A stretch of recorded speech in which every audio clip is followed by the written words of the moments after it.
Welcome everyone to season 4 of Future Educators Talk. We are back, me and Andrew, for the new season of Future Educators Talk.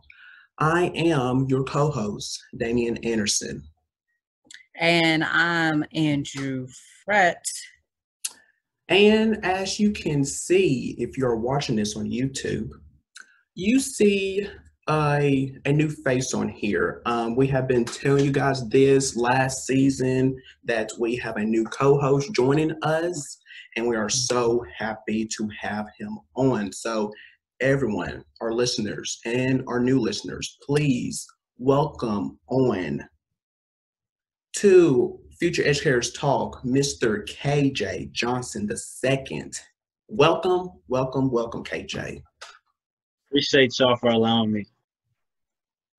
Yes, me and Andrew, we are so excited to have another addition on to our family to discuss these topics that needs to be discussed. So right before we hop right into the topic for this episode, why don't you give us a background of who you are telling us about yourself, if you don't mind? All right, I appreciate you, Damian. I am so grateful and so honored to be a part of Future Educators Talk now.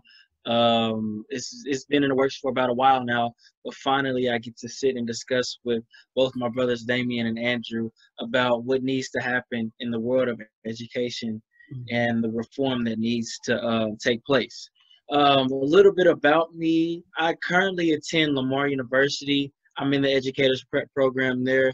After I graduate, I plan to teach high school science, between the lines of anatomy or biology. So I love science. I've always been a lover of science, trying to, pushing to get certified in that area. Once I get certified, teach those two subjects. Hopefully I can find a school that allows me to do both biology and math. But honestly, my love for education, my love for students and having everybody getting that equal opportunity type learning, and then finding ways to non-traditionally teach our kids is the big way. Get out of this traditional style of education and finding ways to innovate and redefine what education is in the future. And so, yeah, that's a bit about me. Wow. So we got 2 future math teachers and 1 future science teacher.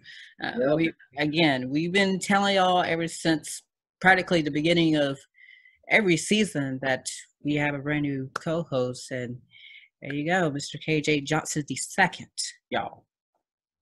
Yes.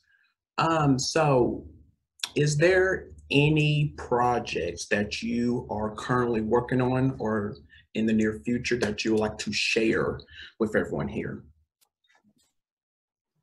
That's a great question. I'm actually a part of this program. It's called Summer House Institute. It's based out of Philadelphia, Pennsylvania, and it's basically this fellowship for people like you and me, future Black male educators, to coming to this space and find ways to reform the world of education. It's been a 4-week program. We just finished up our 3rd week. We're going into our 4th week tomorrow.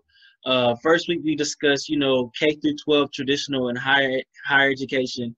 2nd week we discussed, I think it was nonprofits.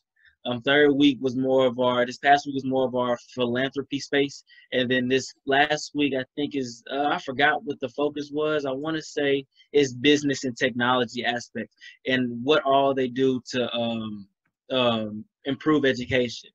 We're all probably around like 20 to 22, 23 years old, still undergrads, talking about, our goals and how we can do what we do in our specific areas to shift the world of education. And then after that, we're having a capstone project, which we all are featured in an episode of their podcast that they do. And so, I have a whole bunch of notes from. I'm typing them up right now, and I'm creating like a book style, reference guide from it. And so, I mean, if you can count that as a project, that's been my work for the past 3 weeks. And I hate that it ends this week. because I could literally do this sit in front of a computer all day for the rest of my life talking with these guys, man. It's been great so far, and I got to shout them out. So yeah, that's what I've been working on these past few weeks, man. That's good. That's good right there. So, well, I would like to ask you this. Are you ready to talk education with us, to begin talking? Man, if I wasn't ready, man, I wouldn't be here. I am absolutely, man, I love doing it, man. I love doing it. I appreciate y'all. I am absolutely ready. All right, so let's get started with this episode. So we are talking about, and some of you guys probably have already heard of this, that the CDC is recommending schools to wear masks for the upcoming school year. Yeah, that's when I first came across this, I was like, we need to talk about this here. We need to talk about this here. Since schools are reopening back up now, it's a lot. It really is. So here's what they have to say here. The CDC, they suggest that all schools, every school around the world, for their reopening plans to address adherence to behaviors that prevent the spread of COVID-19. Now, when used consistently and correctly, important strategies must follow. Close face coverings are very important to help slow the spread of COVID-19, which me and Andrew, we have been saying in every single episode for you guys to wear your mask because it's so very important. And then other important strategies include social distancing. We have been talking about that, washing your hands, and regular cleaning and disinfecting. So what do you guys think of this here about schools, about the CDC recommends schools to wear masks? What do you guys think of this here? My main question is, how is this going to work? Like I said in the special edition episode, how my governor announced the 2021 school year, and he wants all schools to be fully open. But there are many school districts right now in North Carolina that are under Plan C, which is fully remote learning until the first 9 weeks. So I think what everybody question is how's this going to work? How is they going to tell students to wear a mask? How is they going to tell them to, wash their hands, every 20 seconds? How they're going to, do all of these things in a school setting? And also, I think many teachers out there right now are kind of scared for not only for their safety, but also for their students' safety as well. Because what if, a student gets corona? How's that going to affect, all these questions run through teachers' minds right now. And to kind of piggyback what you said, Andrew, when Damien brought up the fact that all schools should wear masks, my mind went immediately to like elementary. Like how are you gonna control kids from the age of if you're in my case, my school had pre-K 3 all the way up to 5th grade.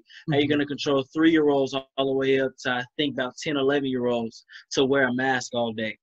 I mean, it's easier middle school and high school because they're a little bit older. You can control them a lot more. But kids, it's kind of hard to really like teach a class, but then policing the fact that hey, make sure you're staying this amount of distance away. Make sure you're wearing your mask.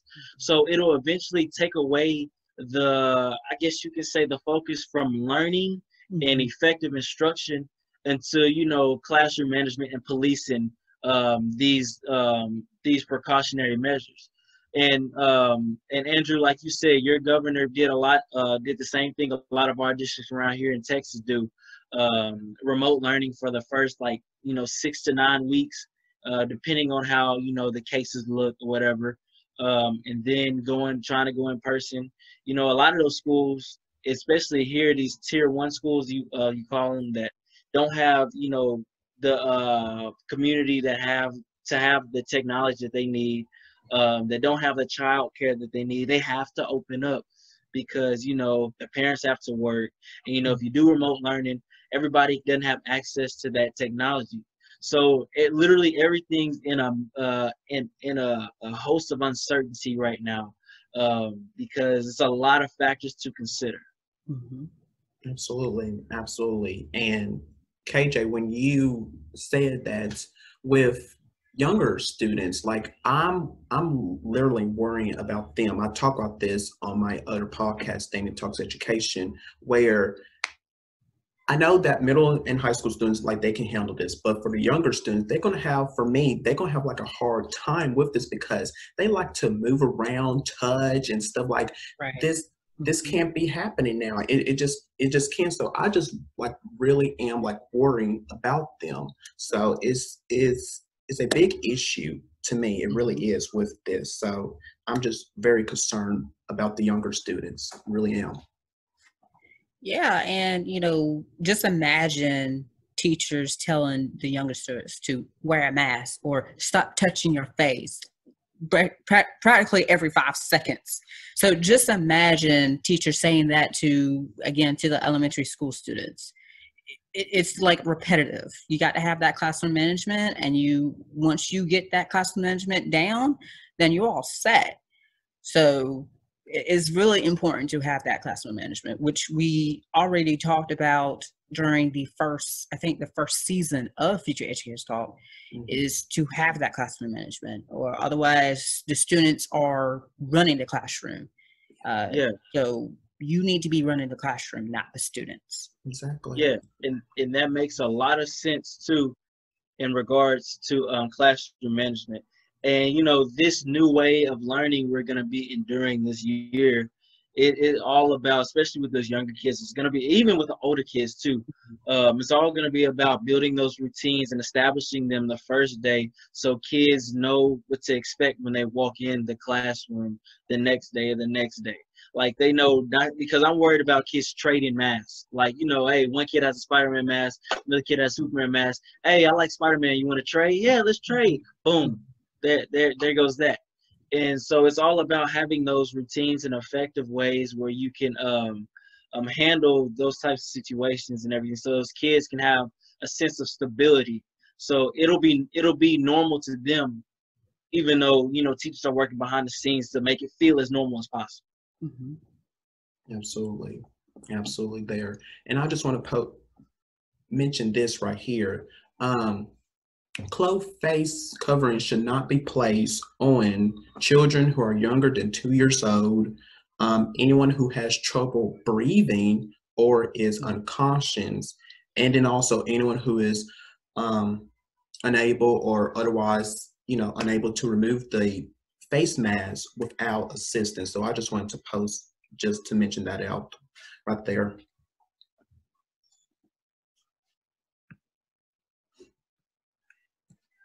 And go ahead, Damien. What were you about to say? No, go ahead. When you said that, and I really am concerned about, you know, our babies, and not you say toddlers, probably about infants, newborns, infants, and everything, because their immune system have yet to be developed. You know, I'm a physiology guy. That's all I work with. You know, their immune systems aren't, you know, fully developed, and so even though it's hard for them to breathe in that mask, what are other ways you can really protect them that same way without them wearing a mask, if there is another way? If you can think of one, because honestly, I'm blank. I have a few cousins that are younger than 2 that go out in public spaces, and, you know, they don't wear masks. You know, COVID is just out lurking. So, you know, what are in other ways that we can protect them from those different environments besides them staying at home?